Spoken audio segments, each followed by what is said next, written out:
하음경 법성계 진리의 성품이 둥걸어서 두 모습이 아니로다. 모든 법은 변함 처음부터 고요한데 이름도 없고 모양도 없어 모든 것이 끊어졌으니 깨달은 자만 알 수 있고 그 외에는 알 수 없네. 참된 성품 깊고도 미묘하여 성품을 벗어나서 인연 따라 이뤄지네. 하나 속에 모두 있고 여러 속에 하나 있어. 하나가 모두이고 모두가 하나이네. 한 티끌 가운데에 시방세계 들어있고 티끌마다 시방세계 들어있네. 무량 긴 세월이 곧 한 생각이고 한 생각 순간 속에 무량 세월 들어있네. 삼세 속에 또 섞이지 아니하고 각각 따로 이뤄지니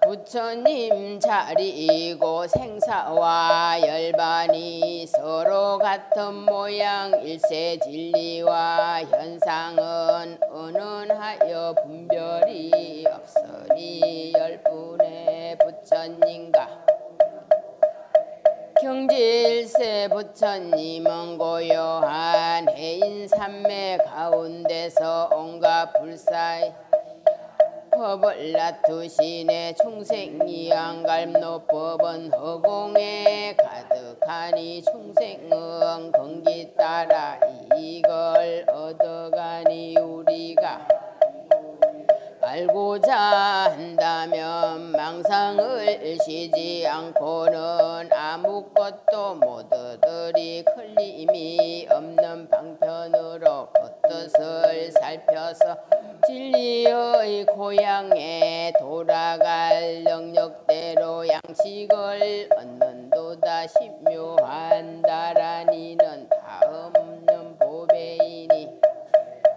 장엄하여 포배궁전을 만드니 참다운 중도의 자리에 앉으면 옛부터 변함없이 그 자리가 부처님을 이루리.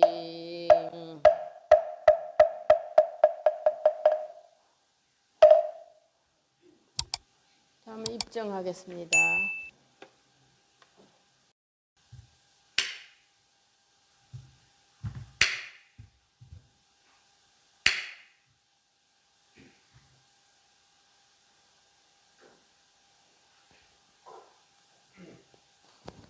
안녕하세요. 예, 오늘부터 금년도 첫 기도 음력청월 정초기도를 일주일 동안 봉행하겠습니다. 매년 그 한국 불교는 매년 음력청월 기도를 제일 크게 성대하게 했죠. 왜냐하면 이제 한 해가 시작되기 때문에 정월불공을 들여서 이제 집안의 모든 업장도 소멸하고 1년 내내 가족이 다 건강하고 재수가 대통하고 이런 그 원력들을 엄청나게 세웠습니다. 사실상 음력으로 이 정월기도는 날씨가 춥잖아요. 이 추운 엄동설 안에 그 옛날에 그 할머니들, 어머니들의 그 정성이 엄청났습니다. 예. 그 새벽에 그 얼음물을 깨고 뭐 했겠어요? 목욕제기를 하고 오십니다. 여러분 상상이나 되십니까? 예. 그렇게 그 남쪽은 좀 따뜻했지만은 중부 쪽은 굉장히 춥잖아요. 이런 데서 우리 조상님들이 정월불공을 드린 후예들이에요, 우리가. 그런 조상의 우리가 자손들입니다, 우리가. 이렇게 이 화엄경을 통해서 이 기도를 했는데, 그런데 꼭 이 정월기도는요, 화엄기도를 했어요. 그래서 화엄신중, 화엄성중 이렇게 불렀어요. 화엄기도를 해가지고 뭔지는 모르지만은 우리 할머니들이 어머니들이 화엄성중 그러면은 다 재수가 좋고 만사가 형통한다더라. 그냥 너도 그냥 화엄성중 해라. 이렇게 정월 기도 기간에는 그렇게 했습니다. 이 화엄성중이 뭘까요?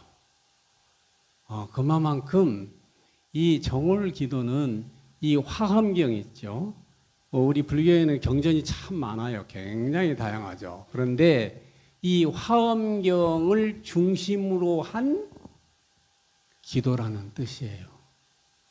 그러니까 우리 대승경전에 대표적으로 여러 경전들이 있는데 이 화엄경에 나타난 수없이 많은 성현들이 많아요. 그래서 한문으로 성중 그랬어요. 성이란 말은 성스러운 대중들. 여러 그렇게 합쳐서 그냥 화엄성중 하면은 뭐 관세음보살님도 들어가고 보현보살님도 들어가고 위대한 깨달음 얻었던 분들이 다 계시는 거예요. 그래서 화엄성중 화엄경에 나타난 수없이 많은 성자들, 성인들이 내가 기도하고 내가 발언하는데 이 소원들이 나를 옹호해서 참 가피를 주시라는 거예요. 내가 그 기도하는 순간에. 그래서 이제 화엄성중 기도를 그렇게 이제 합니다. 그래서 원래 음력으로요, 매월 초하루도 이렇게 또 화엄 기도를 해요. 한 달에 한 번은 우리가 음력으로 초하루가 제일 1일이 첫날이잖아요. 첫날도 또 화엄 기도를 해요. 화엄성중 기도. 1년에서도 첫날은 또 첫 기도는 정월 기도는 또 화엄. 그래서 그만큼 화엄경을 중심으로 했다. 그러면 왜 이렇게 화엄경이 중심이냐? 원래 우리나라가요, 이 화엄경이 굉장히 중요해서 화엄경으로 중심으로 모든 사찰들이 이루어질 정도로 그렇게 커요. 그 한국의 유명한 절들 있죠? 뭐 불국사라든지 문화재, 해인사라든지 이런 사찰들은 전부요 화엄경을 중심으로 화엄경 사상을 유포하기 위해서 화엄성중의 가피를 우리 백성들이 받기 위해서 세운 절이에요. 그거는 뭐냐면 우리가 신라시대 때 그 유명한 의상대사나 오녀대사 영향이에요. 우리가 고구려 백제 이제 신라가 통일이 되잖아요. 통일이 돼서 이제 신라가 장악을 해버려요. 그때 이제 의상대사님이 오시잖아요. 그때 의상대사님이 중국에서 10년간 유학을 하고 오셔가지고 최초로 영주, 경상북도 영주 가면 부석사라는 절이 있어요. 그 부석사가 최초로 화엄경을 강의하시기 위해서 세운 절이에요. 국보죠, 우리나라. 영주 부석사에 가면 그 엄청난 절이 있죠. 거기가 이제 화엄경을 살아낸 엄청난 설화와 유포들이 굉장히 많아요. 그래서 그런 창건설화들은 삼국유사에 전부 일현대사님이 수록을 해놔가지고 아주 우리나라에 전부 보고들이에요. 그래서 우리나라의 역사와 문화들은요 전부 이런 화엄경 사상에 의해서 온 거예요. 신라는 전역이쯤 그래요. 그래가지고 이제 백제의 대표적인 절이 뭐예요? 화엄사라고 있어요. 구례 화엄사. 지리산에 가면 화엄사가 있는데 원래는 화엄사가 다른 이름이었어요. 그래서 백제가요 신라한테 멸망을 당했잖아요. 근데 신라가 전부 장악을 해버렸어. 그러니까 백제 사람들이 엄청나게 슬펐죠. 그래서 이제 백제 사람들이 무지무지 이제 똑똑하고 그런 사람들은요 신라 밑에 가서 종로로 하기 싫다고 전부 일본으로 갔잖아요. 그게 일본의 어디예요?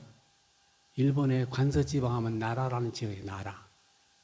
여러분 오사카에서 교토 내려가 교토에 다시 30분 가면 나라 지역이 있잖아요. 이름이 나라예요. 전부 백제 유민들이 가서 세운 거잖아요. 지금도 백제 국민학교가 있어요. 백제 초등학교가. 지금도 백제 초등학교가 있죠. 그 정도로 이제 그렇게 갖고 나머지 사람들은 보통 사람들 그냥 살고 있었잖아요. 그래서 이제 신라의 왕들이 또 스님들이 무슨 생각을 했냐. 야, 우리가 나라가 큰 나라가 돼서 통일이 됐으니 우리가 뭔가 합쳐서 뭔가 해야 될 거 아니냐. 그때는 불교밖에 없으니까 우리가 부처님의 위안으로 가피로서 우리가 민족의 중흥을 이루자.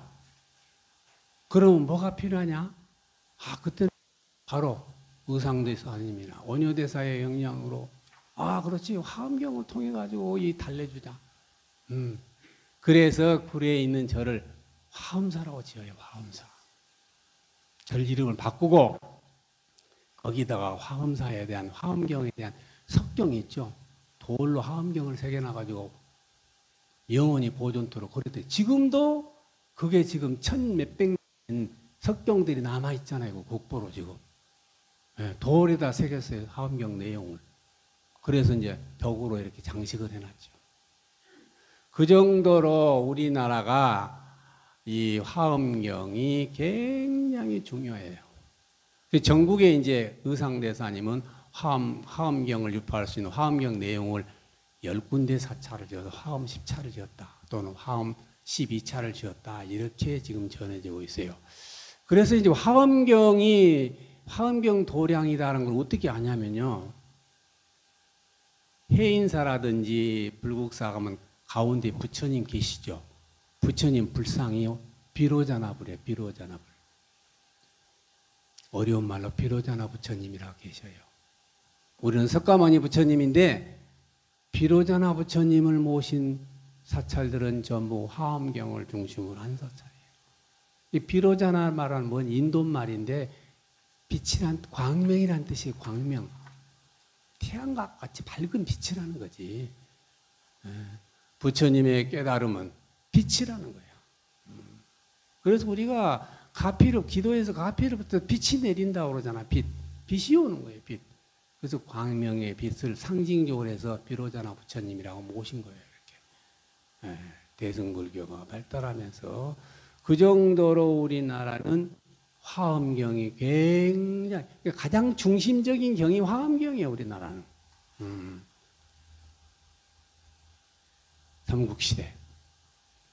그러면 이제 일본 같은 데는 또 뭔 경전이 가장 유포했나? 법화경이 막 유포하고.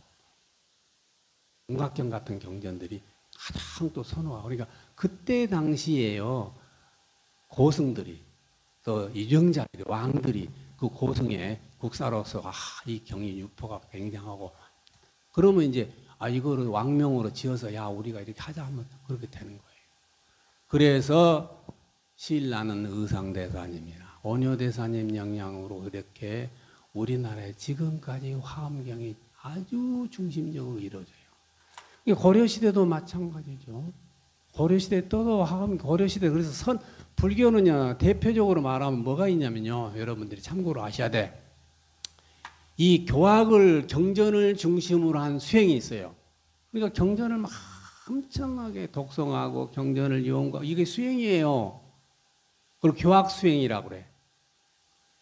경전을 연구를 한다는 거예요. 경전을 연구하고 논문을 쓰고 해석을 하고 또 경을 읽고 경을 암송하고 여러분이 독송하듯이 이게 수행이에요. 수행. 이런 거를 교종이라고 그래. 종파로 따지면 교학하는 종파다. 파를 나누면은. 또 하나 파트는 뭐냐. 책을 안 보고 그냥 참선만 하는 파트가 있어요. 이걸 어려운 말로 선종이라고 그래. 크게 보면은 불교 수행은 경전을 중심으로 읽고 암송하고 연구하는 교학 파트하고 하나는 그걸 버리고 그냥 다 참선하고 앉아있는 거야. 다 마음을 깨뜨려 수행. 이 두 가지로 크게 나누어져요. 그래서 고려시대에도요. 이제 예를 들면 교학과 선수행이 있는데 교학 수행의 대표적인 건 전부 화엄경이에요. 화엄경. 근데 오늘날에는 우리가 뭔 경이 대표적이죠? 우리가 맨날 의식할 때마다 오늘 안 읽고 화엄경, 법성계를 읽었는데 뭔 읽어요? 아니요, 맨날 읽잖아요, 우리가. 오늘 화엄경 법성계 읽었죠? 대신 뭔 읽었어요, 지난 법회 때는? 항상 법회 때는. 예? 반야신경이죠. 반야신경을 읽잖아요. 그런데 고려시대까지는 반야신경을 안 읽었어요.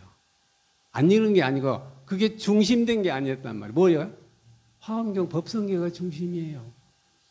예, 왜냐하면 화엄 사상이니까 화엄경은 엄청난 방대한 양을 210자로 줄여놓은 게 법성계예요. 의상대사님이. 그걸 암송했죠. 모든 절에서. 그런데 오늘날에는 법성계를 제가 이렇게 정월에 화엄기도 하고 특별히 할 때만 읽지 평소에 법회는 우리는 반야심경을 마하반야 바라밀사심경을 의식에서 대표적으로 넣었다. 이거는 조선 후기부터 이루어진 현상이에요. 조선 후기부터. 고려시대까지만 그랬는데 조선시대 와가지고는 어떻게 돼요? 불교 역사가 유교가 돌아가지고 불교를 갖다가 박살을 내버렸어. 그러니까 박살을 내버리니까 시내에서 스님들이 앉아서 경전 공부도 못하고 연구도 할 수가 없는 거야. 스님들을 그냥 완전 천시하고 말이야. 이래가지고 유교하는 사람들이. 그러니까 스님들이 전부 다 결혼해서 환속해버리고 또 지조가 강한 분들은 산으로 가가지고 참선하고 앉았는 거예요. 왜냐하면은 경전을 연구하려면 참선은 자료가 필요 없는 거예요.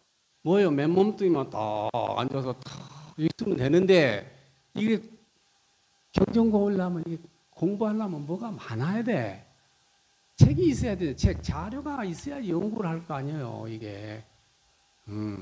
그러니까 당연히 유생들에게 핍박을 받으니까 산속에서는 단초로운 게 좋잖아요. 그러니까 선하는 거예요. 참선만 해버리니까 완전히 교학이 무너져 버려요. 그런데 이제 참선한 스님들도 조금은 해야 될 거 아니에요. 원리는 알아야 돼. 그런데 우리나라에서 왜 반야심경이 중심으로 왔냐면은 조선시대 이제 산속에서 산중불교 하면서 스님네들이 그러면 참선을 하려면 좀 깨달으려면은 그래도 조금 이렇게 뭐 지혜가 있어야 되고 아르마리 좀 지식은 좀 있어야 되는데 무턱대고 참선만 하려니까 그렇다. 그런 학습 자료가 필요했죠. 그런데 중국에 유명한 해능대사라고 계셨어요. 중국에. 해능대사란 분이 참선을 하는데 무슨 경을 보고 했냐면 금강경을 보고 도를 깨쳤어요. 금강경을. 금강경은 이제 또 다른 종류잖아요. 화엄경하고. 금강경을 보고 도를 깨친 거야. 그래서 이제 선승들 사이에서는 참선하는 스님들 화엄경은 안 보고 이 금강경만 자꾸 보고 앉았어. 그런 영향으로 이렇게 근대화되고 오늘날까지 오게 됐어요. 그래서 이제 한국 불교 우리가 속해 있는 조계종도 주종이 전부 선계통이에요. 참선계통이기 때문에 의식할 때마다 금강경을 다 읽을 수 없죠. 금강경을 읽으면 1시간 걸린대. 예. 그러니까 금강경이 가장 축소판 10분의 1로 줄어놓은 게 반야심경이라고 그랬죠. 금강경은 300송인데 반야심경은 30송의 단락이. 그러니까 이것만 반야심경만 외우자 이렇게 된 거예요. 그래서 오늘날에도 한국 불교에서 반야심경만 막 외우고 있는 거예요. 그러나 이제 우리가 보면은요, 반야심경 어려워요. 예? 반야심경 전부 공이 없다, 비어라, 집착을 떠나라 막 일어났는데 오늘 여러분들이 법성계 210자를 해석문을 읽어봤지만 그런 문기가 하나도 없잖아요. 예. 그래서 이 화엄경의 아주 중심 내용이 그 뜻이에요. 해석문이 작지만 이걸 좀 깊게 연구해 보면은 엄청난 화두예요, 여러분. 이 화엄경은 엄청난 거예요. 그렇게 실제로 이제 우리 역사가 지금 반만년이잖아요. 5천년 역사를 지니고 있는데 지금까지 이제 우리나라의 뭐 건축이라든지 음악이라든지 해와 또 여러 가지 문화를 형성하고 있는 모든 것들이 근간이 뭐겠어요, 우리는? 어디서 왔겠어요? 우리나라의 모든 문화나 사상이나 철학의 근간은 전부 불교에서 온 거예요, 불교. 예. 불교를 빼면 없는 거예요. 우리나라라니까 미국이 아니고 한국. 예. 우리가 미국 사니까 헷갈리는데, 한국은 그래요. 그래서 한국이 지금도 그 지명들이요. 화엄경에 나오는 지명들이 산 이름이 그렇게 많은 거예요.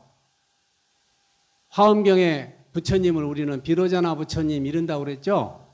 산에도 높은 산은 제일 높은 꼭대기는 비로봉이라고 그래요. 비로봉.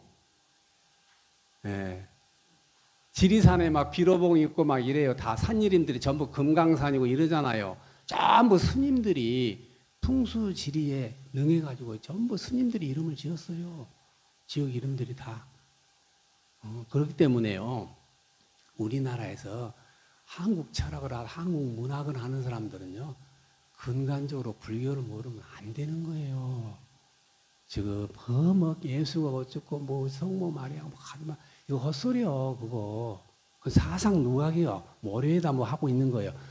모래를 다 파보면 뭐가 있어 뒤에 땅이 있듯이 땅이 바로 불교예요. 한국 사람은 이거를 우리들이 모르고 사는 거예요. 젊은이들이 혼이 없잖아 요즘 애들이. 혼이 없는 거예요. 이 불교가 엄청난 거예요. 우리 조상 DNA가 다 불교라니까요. 지금 2000년이 넘었잖아요. 우리가 불교를 믿어온 지가 지금 우리 조상님들이 불교한 역사가 2000년이 넘어요. 2000년이 우리가 이거를 뼈저리게 알아야 돼. 이 불교가 이 대단한 거네. 가끔 보면은 뭐 스님네들이 꾀제제하고 뭐 싸우고 이건 아주 별로 질이 나쁜 놈들이고 그건 아니야. 그건 일부야 일부. 그건 목사도 나쁜 놈이고 신부님도 나쁜 놈이 있지. 그걸 보고 불교가 있더라. 온효대사를 생각해보고 의상대사를 생각해보라. 어마어마한 거야 지금. 이런 한국의 위대한 그런 보물들을 갖고 있잖아요. 세계에 석하게 내는 분들이 이런 분들은 한국에 엄청난 우리가 인류의 문화유산의 국보를 갖고 있는 나라의 한국이 지금 전부 누가? 불교의 고승들이에요. 우리가 그런 DNA를 가지고 있어요. 그래서 참 그걸 보면요. 참 제 자신도 흐뭇해. 내가 참 이렇게 금생을 이렇게 참 스님으로 내가 사네. 이거 참 대단하네. 그 내 주변에 그 비구 낙제생들 보면 참 안타까워. 비구 낙제생이 많잖아요. 비구 하다 그만둬 이렇게 결혼에 가버리더라고. 그 뻔한 길인데. 보면 몰라. 여러분들 삶 맨날 지지고 볶고 가고 그 길을 가고 앉았어. 이렇게 살다가 중간에 또 절에 온 분들 많아요. 골치 아프니까. 아이고 스님 살아보니까 별 볼 일 없을 하고 이제 또 40대, 50대, 막 60에 막 들어옵니다 절에. 예. 그래서 요즘은 조계종 65세까지만 절에 들어올 기회가 있습니다. 65세 넘으면 여러분 올해 금생에는 안 돼 이제. 내생에 다시 와서 이제 절에 와서 살아야 돼. 65세까지만. 은퇴 출가자라 해가지고. 왜냐니까 사회사라고 싫은 절이 좋아요, 여러분들. 한국에 보세요. 뭐 미국이니까 도량이 이렇게 뭐 꾀죄죄 하지만은 아름답게 갖춰놓고 뭐예요? 자청령 우백고 현무백자가 나르고 뭐 그림 같은 절들이 얼마나 많아 지금. 이런 데서 수행하고 또 살고 굉장하죠. 그래서 경전의 화엄경에 보면요. 전생에 천복을 누려야 금생에 출가를 한다고 그렇게 돼 있어요. 인생 사람으로 태어나기도 어렵지만 인생 난득이라. 그런데 출가하기는 더 난득이야. 출가하는 건 쉬운 게 아니야.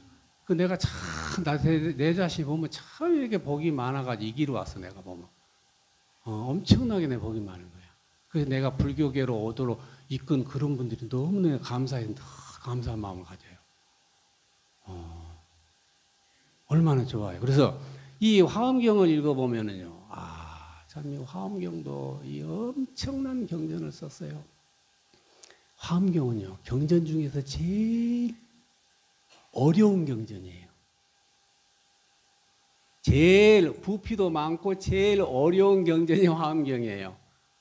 예, 불교대학에서도 4학년 때 배워야 되고 대학원 과정에서 화엄경을 강의합니다. 그만큼 화엄경은 어려워요. 왜냐하면 우주 전체 우주 천리를 밝히고 내가 이렇게 사는 것이다. 내가 이렇게 깨달으면 부처님처럼 된다. 내가 이런 물질이나 이런 사는 거는 형편없는 먼지 쪼가리밖에 생각 안 한다는 거야. 내가 필요해서 열심히 내가 금전과 물질에 집착해 살지만은 이거 한 생각 비우면 이거 별 볼 일이 아니란 걸 느낀 게 화엄의 철학이에요. 그러니까 내가 그렇게 많이 없어도요, 환경을 보고 앉았으면 부자가 되는 거야. 흐뭇해버리고. 그 큰 걸 잃어도 이런 것도 아니야. 여러분 애지중지한 거 뭐 큰 거 잊어버리잖아요. 잃어버리고. 그것도 화엄경에서 보면은 별로 그냥 중요치 않는 거야. 이게. 그렇게 마음을 또 한쪽에서 비우도록 만든 게 화엄경이에요. 우리가 이런 거를 알아야 돼요. 그래서 여러분들이 이제 한 주일 동안 뭐를 해야 돼요? 여러분이요, 천수경은 이 법요지 가져가서 천수경 읽으세요. 그리고 화엄경 약창계가 있어요. 화엄경 약창계도 있고 도연행원품도 있고 그리고 화엄경 법성계 세 종류가 화엄경에 관한 경전들이 이 세 품을 실어놨으니까 이번 한 주일 동안은 좀 읽으세요. 읽어보시면은 화엄경에 대한 지혜가 다 오고, 이렇구나. 이게 참 이러네. 화엄경이. 그래서 이 화엄이란 자체가 멋있잖아요. 화엄이 뭐냐? 화란 말은 여러 가지 꽃이란 뜻이야, 꽃. 부처님의 깨달음의 세계는 꽃으로 장엄이 되어 있다는 거야. 그러니까 우리가 깨달음의 눈으로 보면요, 이 모든 대상들이 꽃으로 보인다는 거야. 부처님은요, 우리 중생을 꽃으로 봤어요. 어마어마한 거죠. 꽃으로 보여야 된다니까. 여러분도 그러잖아요. 누가 좋은 사람은 꽃으로 보여요. 마음이 틀어지면은 왼수처럼 보이지만은 마음이 좋아봐 기쁘면은 꽃으로 보이는 거예요. 꽃으로. 부처님은 우리 중생을 섭수하고 자비로 감싸 안기 때문에 우리 중생을 꽃으로 보시는 분이야. 이게 이제 그런 내용이, 그래서 경리 이름을 화엄경이라고 써놨어. 화엄. 여러 가지 꽃으로 화려하게 장엄했다는 뜻이에요. 꽃으로 장엄. 꽃으로 이렇게 데코레이션을 잘 해놔서 깨달음의 세계는. 그러니까 우리가 깨달으면 우리는 그런 세계 가고 우리가 그런 세계 속에서 살고 있는 거예요. 이거를 여러분들이 대략적으로 아시고 한 주일 동안 아침 저녁으로 정진하시기 바랍니다. 다음 주에 또 계속하겠습니다. 성불하십시오.